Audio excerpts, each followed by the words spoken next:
साथियों नमस्कार। मैं कमलेश्वर सिंह फिर एक बार उपस्थित हो गया हूं आप लोगों के सामने। साथियों, आज हम आपके लिए कुछ नहीं लेके आए हैं।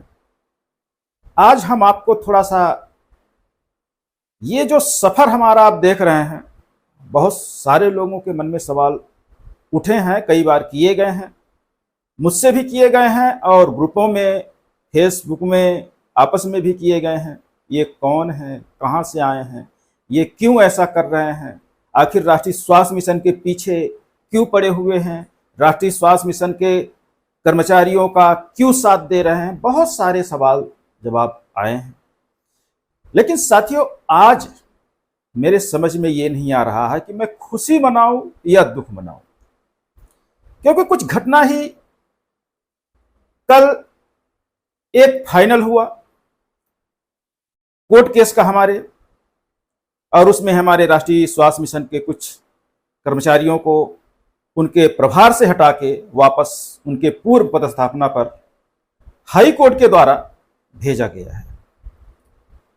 मैं अपना यहां पे कोशिश करूंगा कि शॉर्ट में पूरा सफर बताऊं। मेरा पूरा 2 साल का सफर रहा इस घटनाक्रम के लिए, लेकिन वीडियो थोड़ी सी बड़ी हो जाए तो आप कोशिश करिएगा, देखिएगा, तभी थोड़ा सा जान पाएंगे, आप सब जान पाएंगे इस चीज को कि मैं आखिर राष्ट्रीय स्वास्थ्य मिशन के संविदा कर्मचारियों के साथ क्यों जुड़ा, और फिर उसके साथ धीरे धीरे मेरा कारोबार बढ़ता चला गया और आज लगभग मध्य प्रदेश के सभी विभाग के संविदा कर्मचारियों के साथ हम जुड़े हुए हैं और उनकी समस्याओं का समाधान करने की कोशिश कर रहे हैं। साथियों, मैं आपको बताना चाहूंगा, यहां पर मैं खुद समस्याओं से पहले बहुत घिरा रहा, खुद से मैं लड़ता रहा, शासन से, प्रशासन से, प्रशासनिक व्यवस्था से अकेले लड़ता रहा। लेकिन जब मुझे लगा कि मैं अकेले ये लड़ाई नहीं लड़ सकता, मुझे कुछ अलग करना चाहिए, फिर मैं YouTube चैनल को अपना प्लेटफॉर्म बनाया अपनी बातें लोगों तक पहुंचाने के लिए। तो साथियों, हमारा सफर स्टार्ट कुछ यूं होता है। मैं भी राष्ट्रीय स्वास्थ्य मिशन का कर्मचारी रहा हूं और मेरे साथ जिस तरह से दुर्व्यवहार करके मुझे अलग किया गया, बहुत सारी घटनाएं, बिल्कुल शॉर्ट में रहूंगा साथियों, बहुत सारी चीजें नहीं बता पाऊंगा, मैं वीडियो बहुत लंबी हो जाएगी। आखिरकार मैं राष्ट्रीय स्वास्थ्य मिशन से बाहर कर दिया गया। यह घटनाक्रम चलता रहा, मैं खुद से लड़ता रहा, ब्लॉक स्तर के अधिकारियों से लड़ता रहा, जिले स्तर के अधिकारियों से लड़ता रहा, इसकी सूचनाएं राज्य स्तर तक पहुंचाने की कोशिश की, लेकिन मैं हर जगह असफल रहा। ऐसी स्थिति में मुझे सिर्फ एक ही बात दिखी कि कोई एक हथियार बनाया जाए और उस हथियार के साथ लड़ा जाए, और वो हथियार हमारे लिए 2005 का सूचना अधिकार अधिनियम बना, यानी आरटीआई।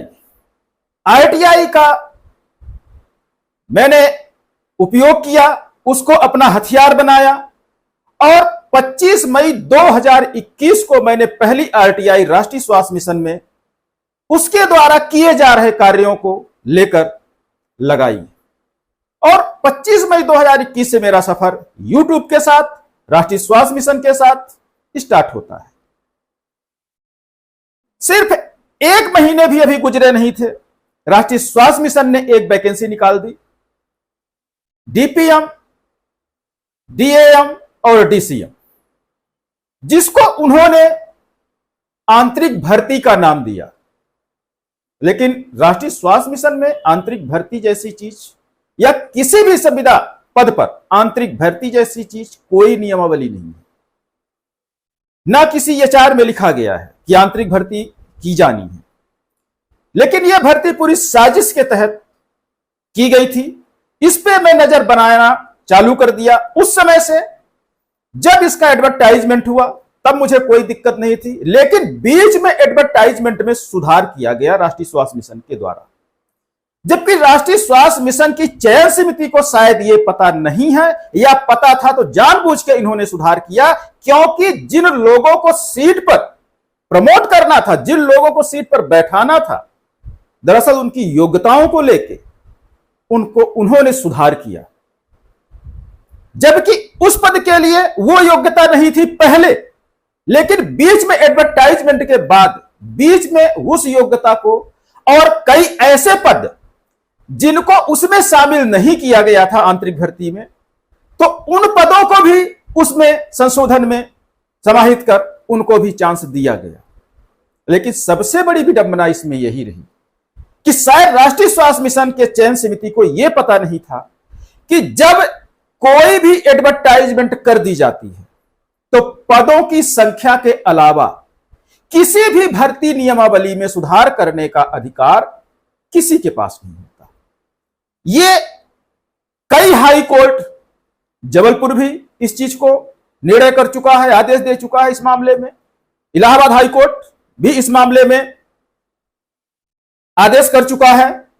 महाराष्ट्र हाई कोर्ट भी इस मामले में आदेश कर चुका है कि जब कोई भी प्रक्रिया स्टार्ट हो जाती है तो उसको बीच में बदला नहीं जा सकता। तो फिर राष्ट्रीय स्वास्थ्य मिशन की चयन समिति ने ऐसा क्यों किया, यह सब कुछ आपको स्पष्ट हो जाएगा। साथियों, एग्जाम होता है। चलिए थोड़ा सा हम आपको बता दें, जो साथी हमारे वापस आ रहे हैं अपने पदों पे, उनका बहुत बहुत स्वागत है।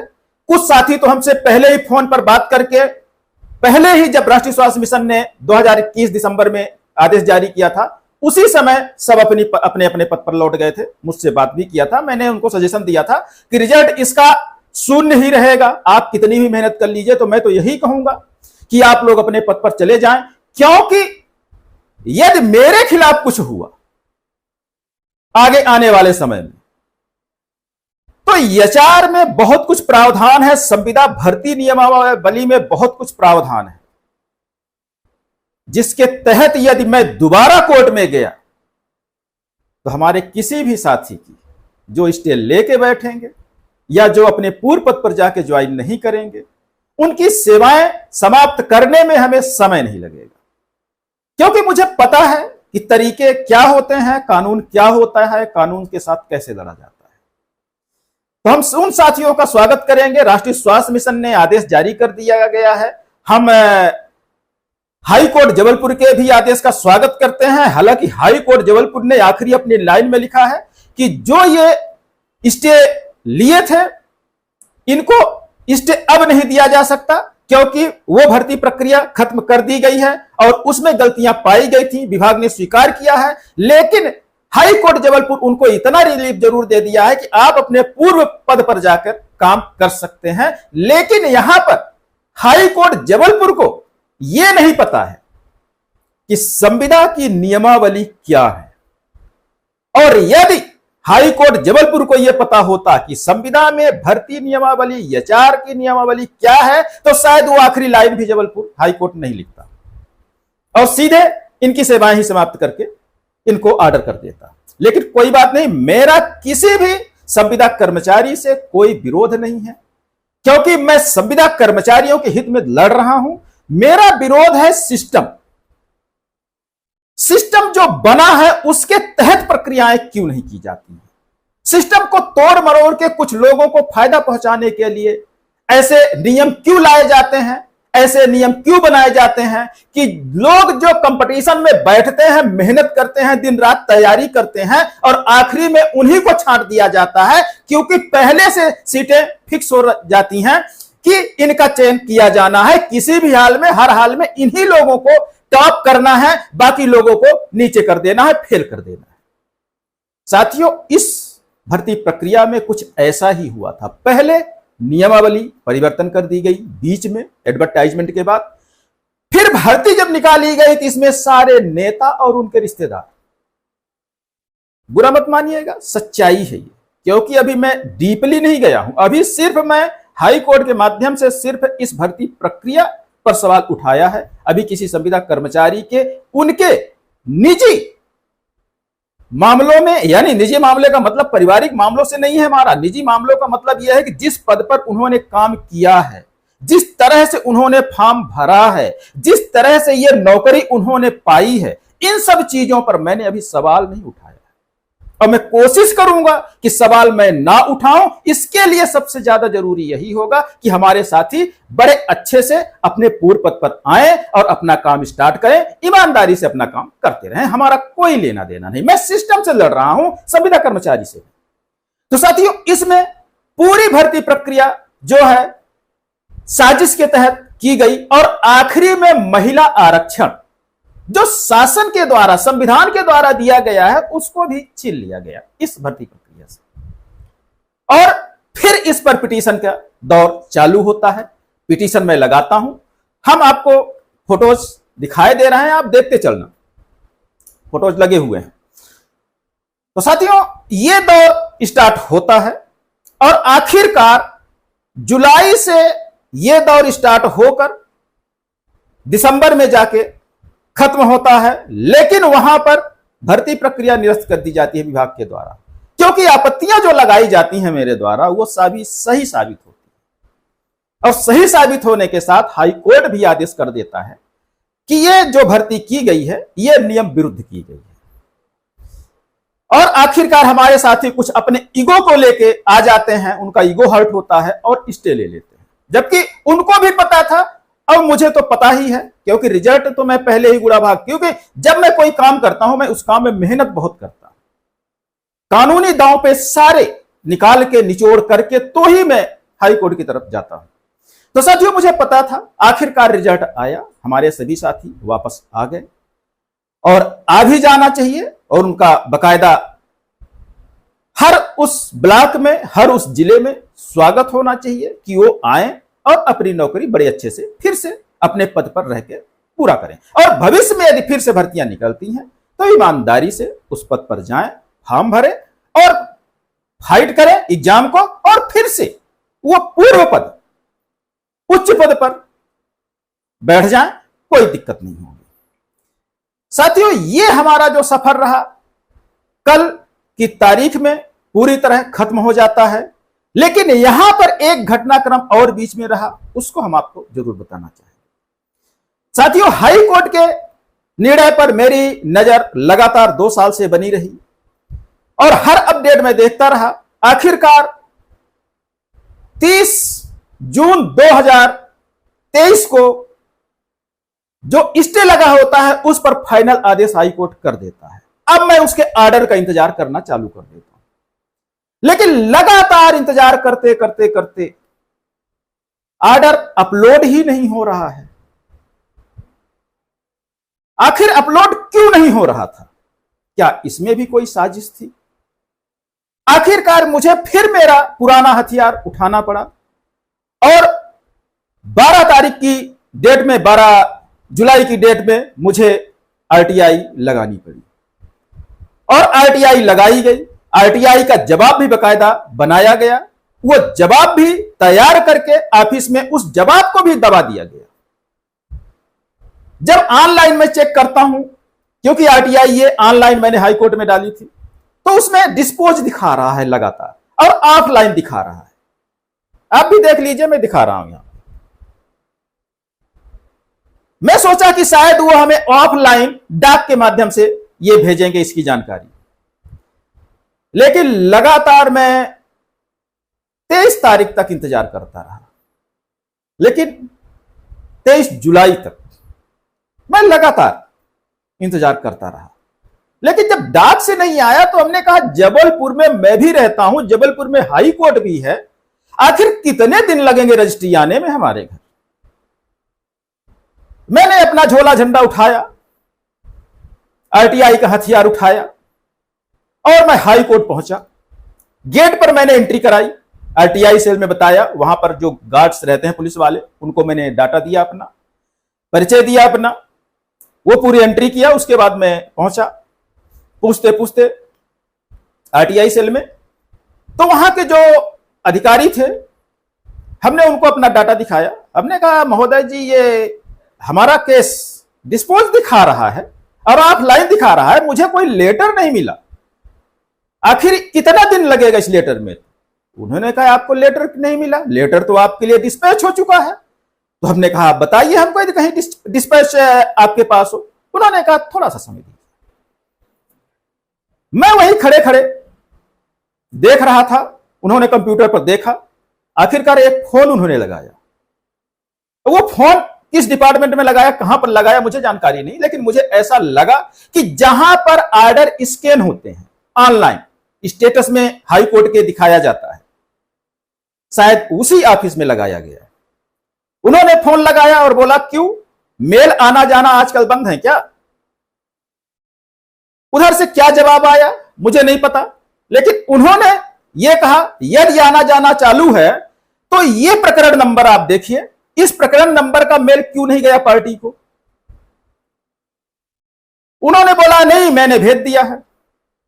ऐसा आभास हुआ कि जो बात कर रहे थे हमारे सामने बैठे पीआईओ महोदय, हमारे सूचना अधिकारी रहे होंगे, तो बोले झूठ मत बोलो, मेरे सामने वो खड़े हैं अपना ईमेल खोल के, एक भी हाई कोर्ट का आदेश इसमें नहीं दिख रहा है। अब वो कर्मचारी हो सकता है डरी हो, महिला थी, इतना कंफर्म है मुझे ऐसा लग रहा है, क्योंकि जो मेल आया मुझे वो उसमें महिला का ही नाम लिखा था। उन्होंने तत्काल 1 मिनट नहीं लगा, मेरे ईमेल पर खट से मैसेज आ गया, हमने देखी है सर, आगे आ गई। उसके बाद मुझे लगा कि कहीं ना कहीं अभी भी हाई कोर्ट के माध्यम से वहां के जो रिस्पोंडेंट कर्मचारी हैं उनके माध्यम से अभी ये आदेश दबाने की कोशिश की जा रही है। मैंने अपने वकील साहब को फोन किया तुरंत, हमने कहा वकील साहब एक आवेदन तो लगाइए, जो ये आदेश हुआ है और जो इन्होंने पिटीशन लगाई है पूरी फाइल के लिए आप एक आवेदन तो करिए। वकील साहब को मैंने बताया, वकील साहब ने जाके तत्काल आवेदन लगा दिया। आखिरकार शाम को ऑर्डर स्कैन होता है। स्कैन होने के बाद प्रक्रिया कितनी तेजी से होती है, आदेश आपके सामने आ गया है, ग्रुपों में भी घूम रहा है। 2021 की हो सकता है फोटो कटिंग भी, पेपर कटिंग घूम रही होगी, जिसमें बकायदा लिखा हुआ है, हमने आपको पहले भी दिखाया, अभी फिर दिखाई दे रहे हैं। तो साथियों, हमारा कहना सिर्फ इतना है, ये जो हमने किया दरअसल महिलाओं के साथ जो अन्याय हुआ था उसको हक दिलाने के लिए किया। हम किसी संविदा कर्मचारी को परेशान करने के लिए ये काम नहीं किए हैं, और न कभी करेंगे संविदा कर्मचारी को परेशान करने के लिए। हमारा काम है संविदा कर्मचारियों का साथ देना, और वो हम लगातार देते रहेंगे, अन्याय के खिलाफ हम लड़ते रहेंगे। साथियों, इसी के साथ एक दूसरा केस फिर से स्टेट लेवल का मेरा स्टार्ट हो चुका है, लेकिन ये जो केस था दूसरा वाला मैंने अपने नाम से नहीं लगाया है, सहयोग मैं कर रहा हूं, सारे दस्तावेज आरटीआई से मैंने निकलवा के पूरे दिए हैं, और उस केस को मैं ही देख रहा हूं हाई कोर्ट जबलपुर में भी। तो साथियों, अन्याय के खिलाफ लड़ने के लिए मैंने आरटीआई को हथियार बनाया है और यूट्यूब को प्लेटफॉर्म बनाया है, और हमारे साथी हमारे साथ जुड़ते जा रहे हैं और हम लगातार लड़ते चले जा रहे हैं। तो साथियों, साथ देते रहिएगा, हम लड़ते रहेंगे। एक सफलता जो हमने स्टार्ट की, आखिर ठीक 2 साल लगा, जुलाई 2021 में हाई कोर्ट में डाला था, पिटीशन लगाई थी, और जुलाई 2023 में जाके उसका समापन हो रहा है। और संयोग भी देखिए आप कि कोर्ट में जब हम गए हैं तो वो तारीख थी 24 जुलाई, और फाइनल होने का आदेश जो विभाग ने अपनी जो भर्ती प्रक्रिया थी पूरी नष्ट करके, नष्ट कहेंगे अब यहां पर, निरस्त तो बहुत छोटा शब्द मुझे लगता है, आखिरकार 25 जुलाई 2023 को ठीक 2 साल 1 दिन बाद ऑर्डर कर देती है सभी उन कर्मचारियों को जो प्रभारी के तौर पर अन्य जिलों में काम कर रहे थे, और उनको वापस अपने जिले में और अपने ब्लॉक में भेजने के लिए। तो साथियों, ये सफर हमारा जो रहा, इसमें थोड़ा दुख भी रहा, क्योंकि हमारे कर्मचारी जो पदोन्नति पाए थे तो उनका पद खत्म हुआ, लेकिन गलती विभाग की थी या उन लोगों की थी जो गलत तरीके से वहां पर पद में गए थे। खुशी इसलिए है कि महिलाओं का जो अधिकार छीना गया था, तो अब इस भर्ती का एडवर्टाइजमेंट बकायदा ओपन भर्ती के रूप में होगा, आंतरिक भर्ती के रूप में नहीं होगा, क्योंकि संविदा में आंतरिक भर्ती का सिस्टम ही नहीं है। तो इसमें अब सभी को मौका मिलेगा। आप सभी लोग जो योग्यता रखते हैं इन पदों के लिए, तैयारी करना आप लोग चालू कर दीजिए। बहुत जल्द इस पद की भर्ती भी होगी और आप लोग इस कंपटीशन में शामिल होइए और अपने पद और अपने परिवार को थोड़ी सी खुशियां और दीजिए। और साथियों, इन्हीं शब्दों के साथ मैं आपसे विदा लेना चाहूंगा। वीडियो लंबी है, इसमें कोई दो राय नहीं। यदि आखिरी तक आपने हमारी वीडियो देखा है तो हमारे चैनल को आप सब्सक्राइब भी कर लीजिएगा और लाइक भी कर दीजिएगा। हो सके तो वीडियो को शेयर करिए और बेल आइकन दबाना बिल्कुल मत भूलिएगा, क्योंकि सारा अपडेट उसी पे निर्धारित रहता है। जब कोई वीडियो अपलोड हम करते हैं तो सूचना तभी आपको मिलेगी जब बेल आइकन को आप दबा दें। साथियों, लेते हैं इन शब्दों के साथ विदा। साथियों, नमस्कार।